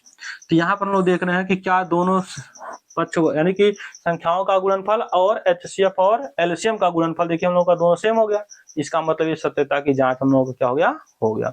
तो हम लोग यहाँ पर ये जो गुणा करते हैं ये हम लोग फेयर में एक तरह से गुणा नहीं करते हैं, ठीक है, यानी कि इसको रफ कार्य करते हैं, ठीक। तो यहाँ पर हम डायरेक्ट इसी प्रकार से नोट करेंगे, बाकी ये सब प्रोसेस हम लोग क्या करते हैं, इसको रफ में कर लेते हैं। तो ये हम लोगों को क्या हो गया, इस प्रकार से इसमें हम लोग क्या करते हैं HCF और LCM निकाल करके उनके सत्यता की जांच कर लेते हैं। तो अभी तक बताया गया क्वेश्चन उम्मीद करते हैं आप लोग समझ में आया होगा, ठीक है। यदि आपको समझ में आया तो एक बार वीडियो को लाइक कमेंट और यदि चैनल पर नए हो तो सब्सक्राइब अवश्य कर लीजिएगा। इसी के साथ आइए हम लोग अगला क्वेश्चन सॉल्व करते हैं, क्वेश्चन नंबर 3। अभाज्य गुणनखंडन विधि द्वारा निम्नलिखित पूर्णांकों के HCF और LCM ज्ञात कीजिए, ठीक है। तो वही प्रोसेस है इसमें भी, एक तरह से अभाज्य गुणनखंडन विधि द्वारा क्या करना है हम लोगों को, ये नीचे कुछ पूर्णांक हम लोगों को दिए गए हैं जिनका हम लोगों को HCF और LCM ज्ञात करना है। तो आइए हम लोग यहाँ पर पहला क्वेश्चन सॉल्व करते हैं। तो देखिए यहाँ पर दिया गया है 12 15 और यहाँ पर हम लोग को दिया गया है 21 है ना 21। आइए हम लोग यहाँ पर पहले देखिए इसका हम लोग अभाज्य गुणनखंड कर देते हैं। ये 12 का अभाज्य गुणनखंड करेंगे तो देखिए हम लोग यहाँ पर हो जाएगा 2 6 जा 12, फिर यहाँ पर हो जाएगा 2 3 जा 6, फिर हो जाएगा 3 1 जा 3, ठीक है। यानी कि हम लोग यहाँ पर काट देते हैं। यहाँ इसी तरह से यहाँ पर 15 का भी अभाज्य गुणनखंड कर लेते हैं, प्राइम फैक्टर जिसको बोलते हैं ना। तो यहाँ पर देखिए यहाँ पर हो जाएगा 3 से काट लेते हैं, तो 3 5 जा 15, फिर 5 1 जा 5। ऐसे ही 21 को भी यहाँ पर हम लोग कर लेते हैं, तो हो जाएगा 3 7 जा 21 और 7 1 जा 7। इस तरह से हम लोग का अभाज्य गुणनखंड हो जाता है, ठीक है। आइए हम लोग यहाँ पर करते क्या है, ये 12 इक्वल टू यानी 12 इक्वल टू करेंगे तो ये बगल में जो आया है यही नोट कर लेते हैं। तो इसको हम लोग पावर के रूप में भी यूज कर सकते हैं या फिर हम लोग पावर में नहीं डायरेक्ट नोट कर लेते हैं। तो हो जाएगा देखिए 2 इंटू 3, इसको हम लोग ऐसे भी नोट कर सकते हैं 2 की पावर 2 इंटू 3 नोट कर सकते थे, यानी कि 2 जो है 2 बार है तो 2 की घात 2 गुणित 3 लोग नोट कर सकते थे, तो हम लोग ऐसे नोट कर दिया, कोई दिक्कत नहीं है ना, ऐसे भी नोट किया जा सकता है। तो हो जाएगा 15 बराबर, ये हो जाएगा हम लोग कितना 3 गुणित में हो जाएगा 5। ऐसे ही 21 बराबर जब नोट करेंगे तो हो जाएगा 3 गुणित 7। अब हम लोगों को क्या करना है, HCF एक बार याद करना है, फिर LCM। तो यहाँ पर हम लोग पहले HCF निकालते हैं। जब HCF निकालेंगे तो देखिए हम लोग HCF का मतलब ये होता है कि जो सब में कॉमन होता है यानी मिलता होता है उसी को नोट करते हैं। तो देखिए यहाँ पर 2 है, यहाँ पर 2 नहीं है ना, इसका मतलब इसको नोट नहीं करेंगे। ये 1 बार 3 यहाँ है, 1 बार 3 यहाँ है और 1 ही बार 3 यहाँ है, यानी कि ये 3 सब में तीनों में कॉमन हो रहा है, सब में मिल रहा है, तो इसको नोट कर लिया। और क्या इसमें मिल रहा है, देखिए यहाँ पर 5 है और कहीं 5 नहीं है, इसमें 7 है और कहीं 7 नहीं है, मतलब इसके अलावा और कुछ नहीं मिल रहा है, तो इसका मतलब यही इसका क्या हो जाएगा हम लोग का HCF हो जाएगा, ठीक है। जैसे यहाँ 2 है, अगर यहाँ भी 2 होता, यहाँ भी 2 होता, तो हम लोग यहाँ गुणा करके यहाँ पे 2 भी नोट कर लेते हैं, और फिर और जो कुछ मिलता फिर गुणा के रूप में उसको भी नोट कर लेते हैं, और फिर सबका गुणा करा देते, तो वो हो जाए हम लोग का HCF। तो और कोई नहीं मिल रहा है, तो यही हम लोगों का क्या हो जाएगा, HCF हो जाएगा। आइए इसी तरह से हम लोग यहाँ पर LCM निकालते हैं, तो हो जाएगा LCM। LCM का मतलब ये होता है जो मिलता है उसको तो नोट करवे करते हैं, जो नहीं मिलता उसको भी नोट करते हैं। ये 2 नहीं मिल रहा है सब में, तो इसको नोट कर लीजिए, है ना। ये 2 नहीं मिल रहा है, इसको भी 2 नोट कर लीजिए। फिर ये तीनों में 3-3 मिल रहा है, तो इन सबको मिलाकर एक ही बार नोट करेंगे। फिर ये 5 जो है नहीं मिल रहा है, इसको भी नोट कर लीजिए। ये 7 एक ही में है, तो और में नहीं है, तो इसको भी नोट कर लीजिए। तो ये हम लोगों का हो जाता है LCM। देखिए हो जाएगा हम लोगों का 2 दूना 4, 4 तिहाई 12, 12 पंचे 60, और 60 और 70 हो जाएगा हम लोगों का कितना, एक तरह से 420। तो ये हम लोगों का क्या हो जाएगा, आंसर हो जाएगा, ठीक है। तो HCF आ जाएगा हम लोग कितना 3, और इसका HCF और LCM क्या हो जाएगा 420 हो जाएगा, ठीक है। इसी तरह से आइए हम लोग यहाँ पर दूसरा क्वेश्चन को सॉल्व करने का प्रयास करते हैं। तो ये हो जाएगा, देखिए 17, और ये दिया गया है 23, और यहाँ पर हम लोगों को दिया गया है 29। यहाँ पर हम लोग ये देख रहे हैं कि इसका 17 का अभाज्य गुणनखंड करेंगे, तो 17 अभाज्य गुणनखंड किसी से नहीं कटता है ना। जब किसी से नहीं कटता है तो ऐसी दशा में हम लोग क्या करते हैं, इसको 1 into नोट करते हैं, 1 into 17, यही चीज। फिर ऐसे 23 भी क्या एक अभाज्य संख्या है ना, तो इसका अभाज्य गुणनखंड और कुछ होगा नहीं, तो इसको भी हम लोग क्या करते हैं 1 into यही नोट कर लेते हैं। अब फिर ऐसे 29 भी क्या है, यानी कि 29 भी क्या है, एक हम लोग अभाज्य संख्या है ना। तो इसको भी क्या करते हैं, इसको इसके लिए भी 1 into 29 यही हो जाएगा, यही नोट कर लेते हैं, ठीक। अब इसका हम लोग क्या करते हैं, HCF नोट कर सॉल्व करते हैं। जब HCF इसका नोट करेंगे हम लोग नोट करेंगे, तो देखिए इसमें हम लोग कॉमन क्या हो रहा है, 1 1 1, ये 1 हो गया, और कोई कॉमन हो रहा है, कुछ नहीं हो रहा है, तो इसका मतलब यही हो जाएगा। अब इसके बाद हम लोग नोट करते हैं LCM। तो LCM जब नोट करते हैं तो हम लोग ये देखते हैं कि जो मिलता है उसको नोट कर ही करते हैं, जो नहीं मिलता उसको भी नोट करते हैं। तो यहाँ पर ये 1 1 तो मिल ही रहा है। इसके बाद ये यहाँ पर 17 है, यानी 17, और कहीं भी 17 नहीं, इसको भी नोट कर लीजिए। इसके बाद यहाँ 23 है, 23 कहीं और कहीं नहीं है, तो इसको भी नोट कर लीजिए। फिर ये 29 है, तो इसको भी नोट कर लीजिए, ये हो गया। अब इसका क्या करिए, गुणा कर दीजिए। जब गुणा करेंगे तो देखिए यहाँ पर हम लोग ये देख रहे हैं एक का 17 में गुणा करें 17 होगा, 17 का 23 में गुणा कर देते हैं, तो 17 तरीके 51 हो जाएगा, 1 5 हासिल, 17 दूना 34, और 34 5 हो जाएगा हम लोगों को 39। और ये दो इतने का गुणा किया तो ये आ गया 391, और ये 29 बचा है, तो 29 को भी हम लोग नोट कर लेते हैं। अब इसका हम लोग यहाँ पर गुणा करते हैं, तो गुणा करने के लिए हम लोग यहाँ पर क्या करते हैं, रफ कार्य कर लेते हैं। 391 हम लोग क्या करते हैं, 29 का गुणा करा लेते हैं। ये हो जाएगा 9 91 9, 9 9 81 का 1 8 हासिल, और 9 3 27, और 27 8 हम लोग कितना आ जाएगा, एक तरह से ये 35 हो जाएगा, है ना। और फिर आ जाएगा हम लोग का 2 91 2, 2 9 18 का 8 1 हासिल, और 2 3 6 और 1 7 हो जाएगा। फिर यहाँ पर हम लोग देखते हैं कि हो जाएगा 9 2 1 3 हो जाएगा, 8 5 13 हो जाएगा, 7 3 10 और 1 11, यानी कि यहाँ पर हम लोग का जाएगा ये 11,339। तो ये हम लोगों का क्या हो जाएगा, LCM। तो इसका ये हो जाएगा LCM, और ये हम लोगों का हो जाएगा HCF।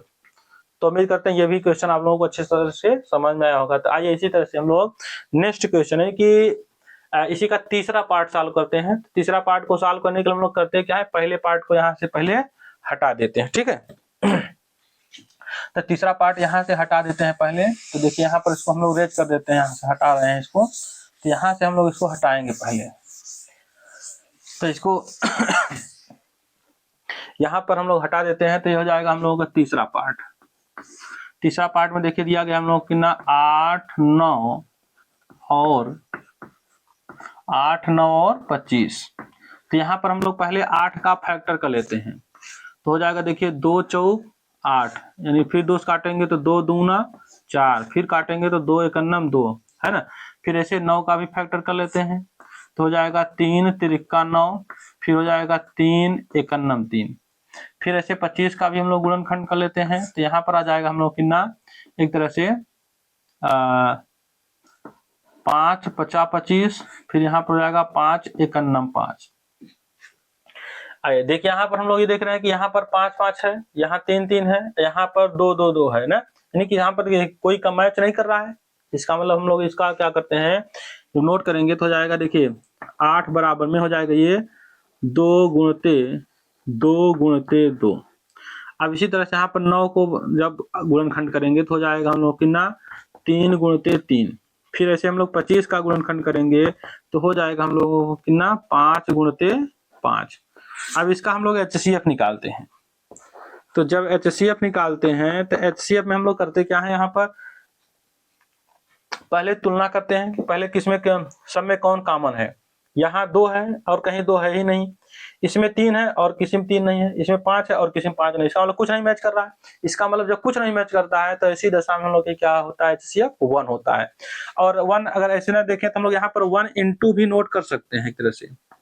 1 into सब में अगर करेंगे तो 1 1 का यानी कि एक देखिए 2 दूना 4, 4 दूनी 8, 8 एकन्नम 8 ही तो होगा, 3 तरीका 9, एकन्नम 9, 5 × 25 एकन्नम 25 ही हो गया।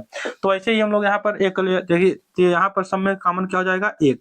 और जैसे अगर नहीं भी नोट करते हैं 1 into, तो ऐसी दशा में हम लोग क्या करते हैं, कुछ न मिलने की दशा में हम लोग का HCF 1 ही होता है। ठीक है, अब हम लोग यहाँ पर क्या करते हैं, LCM। LCM में करते हैं क्या, देखिए यहाँ पर 2 जो है 3 बार है और कहीं नहीं है, तो इसका मतलब जो नहीं मिलता ना उसको भी नोट कर लेते हैं पहले। तो 2 को 3 बार नोट कर लीजिए। ठीक है, आप देखिए 3 यहाँ 2 बार है और कहीं नहीं है, तो इसको 3 को भी 2 बार नोट कर लीजिए। फिर 5 2 बार है और कहीं नहीं है, तो 5 को 2 बार नोट कर लीजिए। यानी कि जो जो नहीं मिलता है ना उसको भी नोट करते हैं तो वो LCM निकल आता है हम लोगों का। तो देखिए यहाँ पर हो जाएगा 2 दूना 4, 4 दूनी 8 और 8 तिरिक 24, 24 तिया 72 हो जाएगा। यहाँ पर ये यहाँ तक हो गया 72 और गुणित में हो जाएगा, देखिए 5 5 25। अब यहाँ पर हम लोग गुणा कर देते हैं इसका भी। तो यहाँ जब हम लोग गुणा करेंगे तो यहाँ पर हम लोग देख रहे हैं कि 25 दूना 50 का हो जाएगा 0, 5 यहाँ से 25 सत्ते हम लोगों का हो जाएगा 175। 175 में 5 जोड़ेंगे तो हो जाएगा 180, यानी कि इसका एलसीएम हो जाएगा 1800। ठीक है, तो उम्मीद करते हैं ये भी क्वेश्चन आप लोगों को अच्छे समझ में आया होगा। तो आइए इसी तरह से हम लोग क्या करते हैं कि अगला क्वेश्चन नंबर 4 सॉल्व करते हैं। HCF 306, 657 यानी 306 और 657 का HCF 9 दिया है, तो 306 और 657 का एलसीएम ज्ञात करना है। ठीक है, तो यहाँ पर हम लोग देख रहे हैं कि पहली संख्या, एक तरह से यहाँ पर हम लोग ये देख रहे हैं कि पहली संख्या क्या दिया गया है, जो पहली संख्या दिया गया है हम लोगों का ये दिया गया है 306।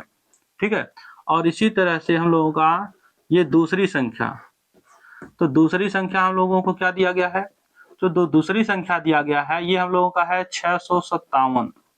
ठीक है, और इनका जो HCF है, HCF इन्हीं पहली और दूसरी संख्या का HCF हम लोगों को क्या है, 9 दिया गया है। ठीक है, तो यहाँ पर हम लोग देख रहे हैं फार्मूला।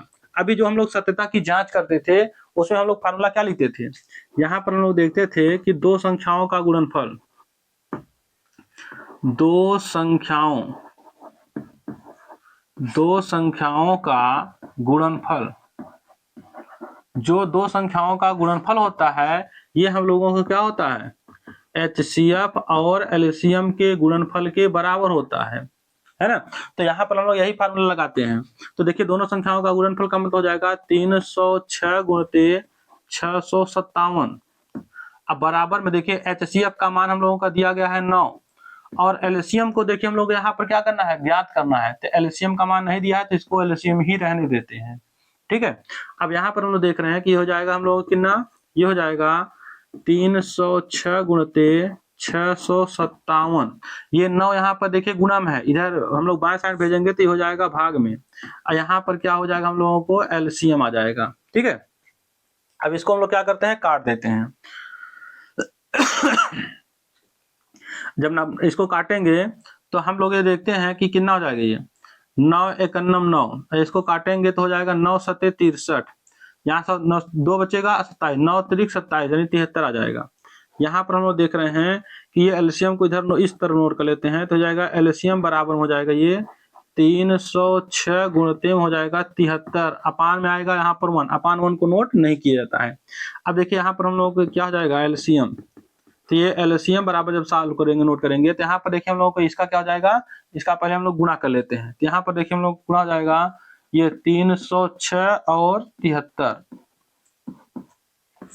जब गुणा करेंगे तो देखिए हो जाएगा 3 छंग 18 का 8 और 3 0 0 और एक हासिल जोड़ेंगे तो 1 हो जाएगा, फिर 3 त्रिका ये 9, 7 छंग 42 का 2 4 हासिल और 7 0 0 4 हो जाएगा ये, और 7 तिरिक हो जाएगा 21, है ना।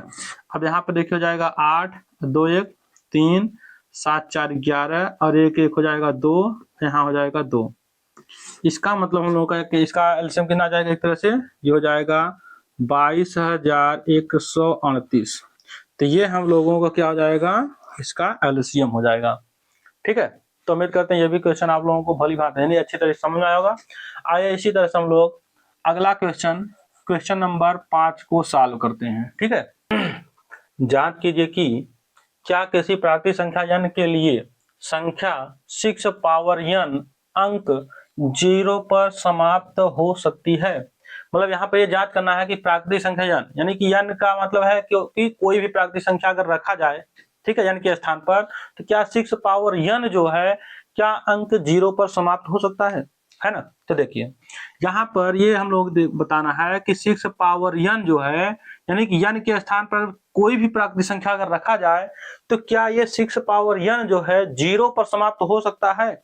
मतलब कि जैसे अगर यहाँ n का मान 2 रखा, मान लीजिए सपोज दैट, है ना, तो यहाँ पर अगर हम लोग एक तरह से n का मान अगर 1 रखेंगे, जैसे हम लोग यहाँ पर ये देखिए यहाँ पर हम लोग n बराबर 1 पर, तो यहाँ पर ये 6 पावर n 1 यानी कि हो जाएगा 6।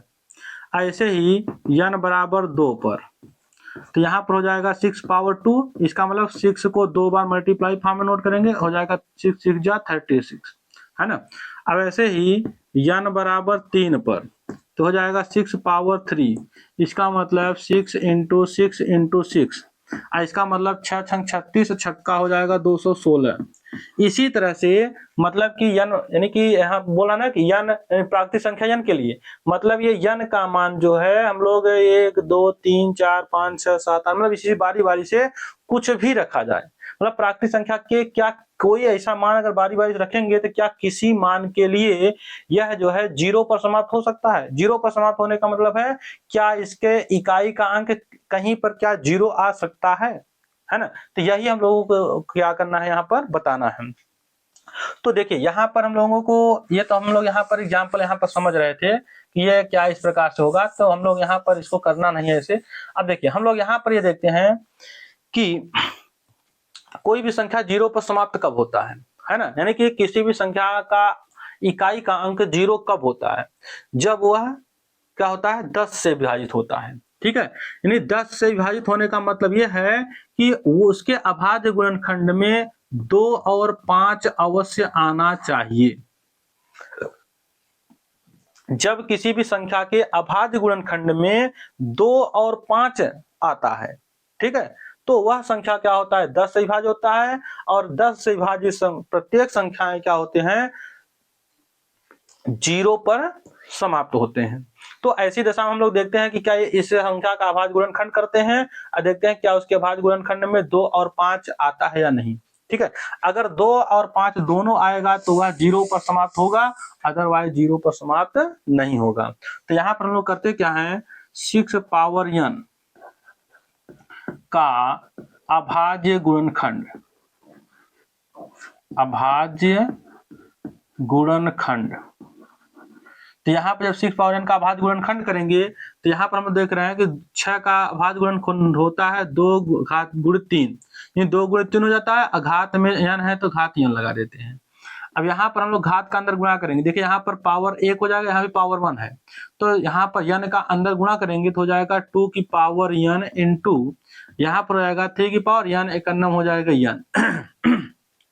देखिए यहाँ पर 2 तो आ गया है ना, और ये 3 है, लेकिन क्या यहाँ पर 5 इसके अभाज्य गुणनखंड में क्या 5 यहाँ पर उपस्थित है, तो यहाँ पर देखिए 5 उपस्थित नहीं है। इसका मतलब कि 2 है लेकिन 5 नहीं है, यानी 2 होने के साथ साथ अगर 5 भी होता तो यह जो है 0 पर समाप्त होता। अगर यहाँ पर 2 के साथ 5 नहीं आया है, इसका मतलब ये 0 पर समाप्त नहीं होगा। तो यहाँ पर हम लोग नोट कर सकते हैं कि चूंकि 6 पावर n के अभाज्य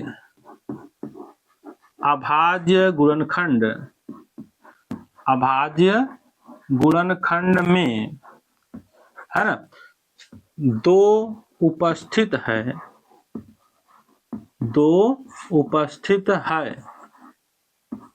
है, लेकिन अब हम लोग जानते हैं कि अगर मगर लेकिन आ जाता है तो काम गड़बड़ हो जाता है, तो यहाँ वही लेकिन आ गया। लेकिन एक तरह से यहाँ पर क्या हो गया, 5 उपस्थित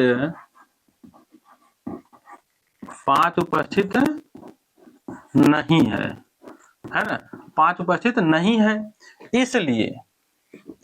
इसलिए 6 पावर n जो है, n के किसी भी मान के लिए 0 पर समाप्त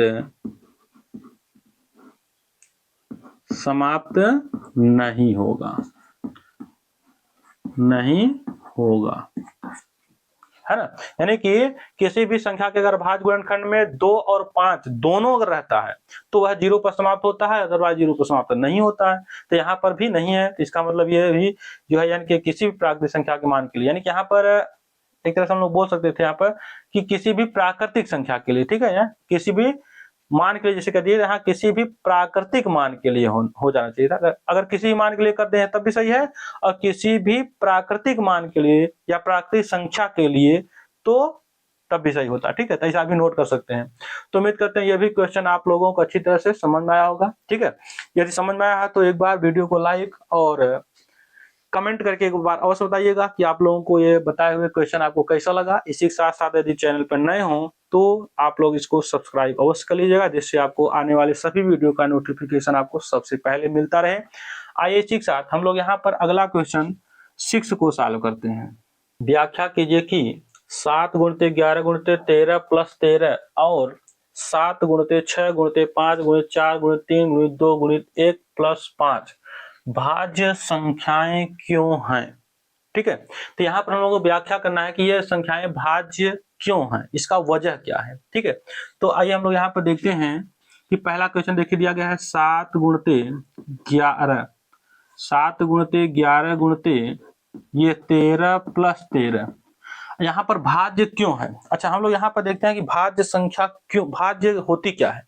तो हम लोग ये देखते हैं कि कोई भी संख्या भाज्य कब होती है, यानी भाज्य का मतलब ये होता है कि जब किसी भी संख्या का अभाज्य गुणनखंड, यानी कि कोई भी संख्या जब एक और स्वयं के अलावा किसी अन्य संख्या से भी विभाजित होता है, यानी कि कोई भी अगर संख्या है अगर एक और स्वयं के अलावा किसी अन्य संख्या से विभाजित होती है तो ऐसी दशा में उसको हम लोग क्या कहते हैं, भाज्य संख्या कहते हैं।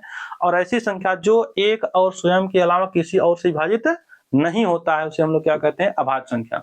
जैसे अगर हम लोग बात करें, जैसे मान लीजिए हम लोग बात करें 8 की, तो देखिए 8 1 से तो कटेगा ही, है ना। 8 × 8 1 से भी कटेगा और अपने आप से 8 × 8 कट जाएगा, ठीक है। लेकिन ये अन्य संख्या 2 और 4 से भी कटेगा। जब एक और स्वयं के अलावा किसी अन्य से भी अगर भाग होता है, यानी कि कटता है, तो ऐसी संख्या में वो क्या होता है, भाज्य संख्या होता है। और इसी तरह जैसे अगर हम लोग बात करें 11 की, तो देखिए 1 11 में 11 और 11 के में 11, क्या एक और स्वयं के अलावा किसी और से कटेगा, नहीं कटेगा। इसका मतलब ये हम लोगों का क्या है, ये अभाज्य संख्या है। अभाज्य संख्या का मतलब जो एक और स्वयं के अलावा किसी से न कटे, वही होता है अभाज्य संख्या। तो इसमें हम लोग ये देखते हैं कि क्या ये जो संख्या दिया गया है, क्या यह एक और स्वयं के अलावा किसी से क्या नहीं कटता है। तो यहाँ पर हम देख रहे हैं कि यहाँ से यहाँ तक पूरा एक, मान लीजिए हो गया एक पद, ये हो गया हम लोगों का दूसरा पद। अब यहाँ पर हम लोग क्या करते हैं, यहाँ देखिए इस प्लस के पहले भी 13 है, प्लस के बाद में भी 13 है, तो इसको कॉमन ले लेते हैं। तो यहाँ से 13 बाहर निकालेंगे तो देखिए हो जाएगा यहाँ पर 7 × 11 प्लस यहाँ 13 में 13 का 13 पूरा कॉमन लेंगे तो यहाँ पर हो जाएगा 1, ठीक है।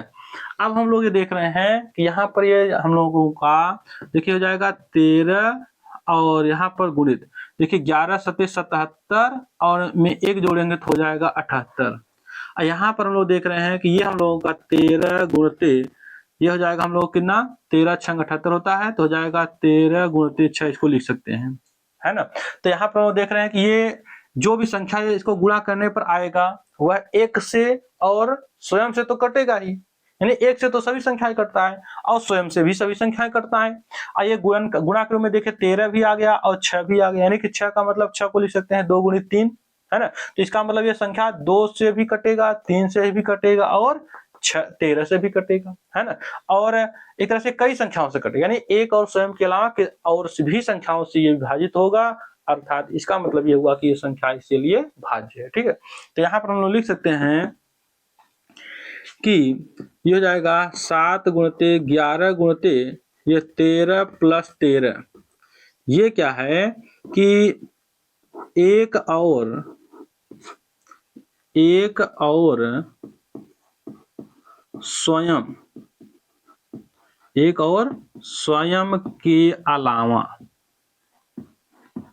स्वयं के अलावा जो है ये अन्य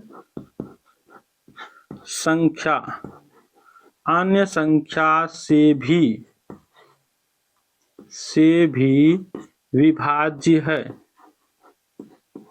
अन्य संख्या से भी विभाज्य है, ठीक है। इसलिए यह भाज्य है, यह क्या है भाज्य संख्या है, या यह एक भाज्य संख्या है कहिए, या यह भाज्य संख्या है। तो ये इसका क्या हो जाएगा हम लोगों का रीजन हो जाएगा, ठीक है। तो आइए इसी तरह से हम लोग अगला चेक करते हैं कि क्या अगला वाला भी क्या वो भाज्य होगा या नहीं। तो यहाँ पर हम लोग अगले के लिए हम लोग यहाँ चेक करेंगे, तो यहाँ पर देखिए हम लोग को दिया गया है ये 7 गुणते 6 गुणते 5 गुणते 4 गुणते 3 गुणते 2 गुणते 1 प्लस ये हो जाएगा 5, प्लस यहाँ पर ये प्लस है, ठीक है। तो ये हो जाएगा प्लस के पहले और प्लस के बाद में, देखिए यहाँ भी 5 है और यहाँ भी 5 है, तो इसको भी हम लोग क्या कर लेते हैं कॉमन ले लेते हैं। जब कॉमन लेंगे तो देखिए हो जाएगा 7 गुणते हो जाएगा 6 गुणते, जब 5 बाहर निकालेंगे तो यहाँ बचेगा 4 गुणते 3 गुणते 2 गुणते 1 और हो जाएगा प्लस, यहाँ पर ये 5 जब कॉमन लेंगे तो यहाँ पर बच जाएगा 1। अब देखिए यहाँ पर जैसे हम लोग यहाँ पर इसका गुणा करके 1 जोड़ दिए थे, यहाँ 78 आ गया था, इसका गुणनखंड कर देते आ गया था, है ना। तो ऐसे ही यहाँ पर हम लोग देख रहे हैं कि अब देखिए ये पूरे के गुणा के रूप में यहाँ आ गया 5, इसका मतलब ये जो पूरा संख्या होगा जो भी सॉल्व करने पर आएगा वह 5 से भी कटेगा। 5 से कटने का मतलब ये हुआ कि कोई भी संख्या जब 1 से तो सब कटती है स्वयं, यानी कि जो संख्या आएगा वो तो अपने आप से तो खुद कटेगा ही, है ना। तो 1 से और स्वयं से तो ये कटेगी, ठीक, लेकिन उसके साथ साथ ये 5 के गुणा के रूप में आ गया, तो इसका मतलब 5 से भी कटेगा। अब 5 से कटने के साथ साथ जो ये टर्म आएगा, ये ब्रैकेट के अंदर वाली जो संख्या आएगी उससे भी वह विभाजित होगा। तो ये मतलब कि 1 और स्वयं के अलावा अन्य संख्या से भी विभाजित हो रही है, इसका मतलब ये संख्या क्या होगा भाज्य होगा, ठीक है। तो यहाँ पर हम लोग लिखेंगे कि चूंकि यहाँ लिख देते हैं दी गई संख्या,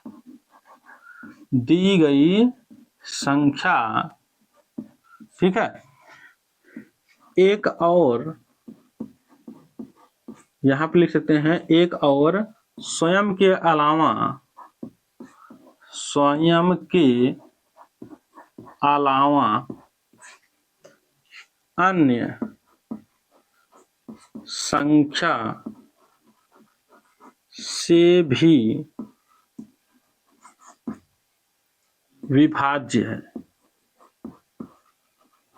विभाज्य है,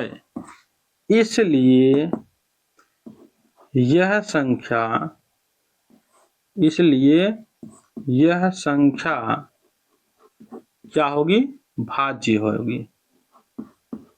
यह क्या है भाज्य संख्या है,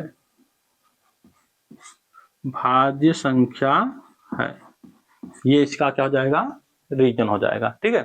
तो उम्मीद करते हैं ये भी समझ में आया होगा। आइए इसी तरह से हम लोग अगला क्वेश्चन सॉल्व करते हैं। यहाँ पर क्वेश्चन नंबर 7, किसी खेल के मैदान, है ना, किसी खेल के मैदान के चारों ओर एक वृत्ताकार पथ है। यानी कि एक खेल का मैदान है जिसके चारों तरफ जो है एक वृत्ताकार यानी वृत्त के आकार का एक कोई पथ यानी रास्ता है।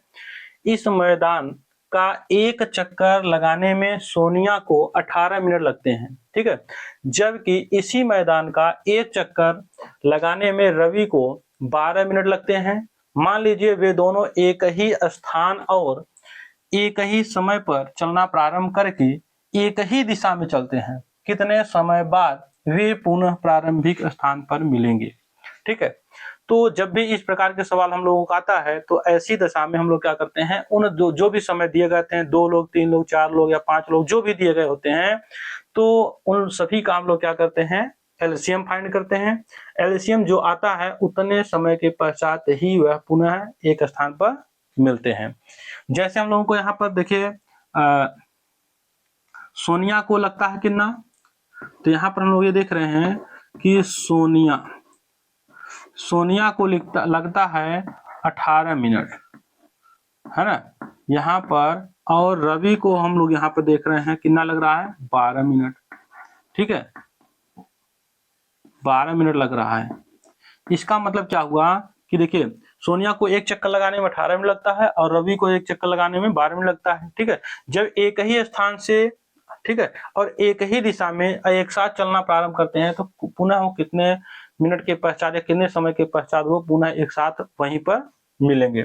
तो ऐसी दशा में हम लोग करते क्या है, यहाँ पर देखिए 18 का गुणनखंड कर लीजिए। तो 18 का गुणनखंड करने के लिए हम लोग यहाँ पर देखिए इस प्रकार से पहले हम लोग इसका अभाज्य गुणनखंड कर लेते हैं। तो अभाज्य गुणनखंड करेंगे तो यहाँ पर हम लोग देख रहे हैं कि पहले 2 से काटेंगे तो 2 9 हो जाएगा 18, फिर 3 त्रिका हो जाएगा 9, फिर 3 एकन्नम 3, फिर ऐसे ही 12 का अभाज्य गुणनखंड कर लीजिए, ठीक है। तो हो जाएगा 2 छंग 12, फिर हो जाएगा 2 तिहाई 6 और हो जाएगा 3 एकन्नम 3। तो यहाँ पर हम लोग देख रहे हैं 18 का गुणनखंड करने के लिए तो हो जाएगा 2 गुणते हो जाएगा 3 गुणते 3, और ऐसे ही 12 का अभाज्य गुणनखंड जब करेंगे तो हम लोगों का हो जाएगा 2 गुणते 2 और गुणते हो जाएगा 3। जब इसका हम लोग एलसीएम निकालेंगे तो यहाँ पर देखिए हम लोगों को ये 2 दोनों में मिल रहा है तो इसको नोट कर लीजिए इनटू, फिर ये 2 अगले में नहीं मिल रहा है तो इसको भी नोट कर लीजिए इनटू, फिर देखिए ये 3 दोनों में है तो दोनों को मिलाकर एक बार लिखिए, ठीक। अब फिर ये नहीं मिल रहा है तो इसको भी नोट कर लीजिए। कहने का मतलब यह है कि जो जो मिलता है उनको मिला करके एक बार नोट करते हैं, जो नहीं मिलता है उसको भी नोट कर लेते हैं। अब यहाँ पर हम लोग जब गुणा कर देंगे तो देखिए 2 दूना 4, 4 तिहाई 12 और 12 तिहाई 36, और ये मिनट में मिल रहे थे ना, तो इसका मतलब ये क्या है कि वे दोनों पुनः 36 मिनट के पश्चात, है ना, 36 मिनट के पश्चात पुनः एक साथ उसी स्थान पर मिलेंगे, ठीक है। तो उम्मीद करते हैं अब तक मैं बताया कि प्रत्येक क्वेश्चन आप लोगों को अच्छी तरीके से समझ में आया होगा, ठीक है। यदि समझ में आया तो एक बार आप लोग लाइक और वीडियो को लाइक और कमेंट करके अवश्य बताइएगा कि आप लोगों को वीडियो कैसा लगा। इसी के साथ साथ इस चैनल पर नए हो तो सब्सक्राइब अवश्य कर लीजिएगा, जिससे कि आने वाले प्रत्येक वीडियो का नोटिफिकेशन आपको सबसे पहले प्राप्त हो, ठीक है। तो इसी के साथ आप लोगों का बहुत बहुत धन्यवाद।